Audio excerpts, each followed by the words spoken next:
I grew up in Alexandria, Egypt, born and raised. One of the things I'm most thankful for, my parents putting me in American schools. I was baptized as an infant in the Coptic church. My mom started getting sick, and it was harder for her to take us to church. So her cousin offered to come and pick me up every Thursday night, take me to the youth meeting in the Baptist church, just so I am involved in some sort of church. And summer camp that year, it was my 6th grade.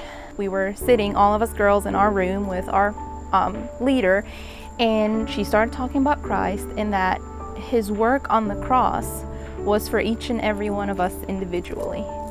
And in that moment, I just fell in love with it. I fell in love with him, that he just died on the cross just for me. I moved to the United States when I was 23 years old with my husband at the time, and I lived in Boston for 7 years. I got a divorce and I moved to Myrtle Beach 2 years ago, which is where I met Jim, my husband.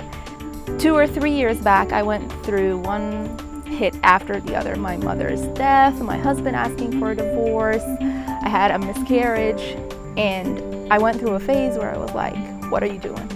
Where are you? And for lack of a better word, I got angry with God. And I was like, I trust in you. Everything you do is for my good. And just the fact that I am saved is enough for me to be thankful.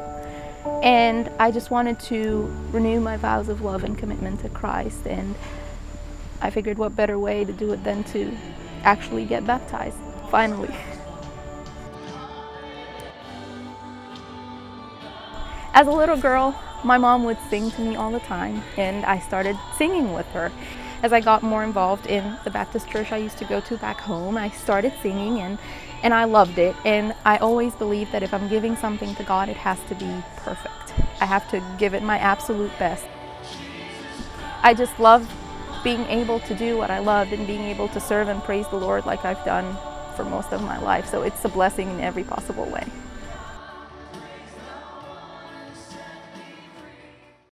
My name is Miriam, and today I'm going public. Buried with Christ in baptism, raised to walk in newness of life.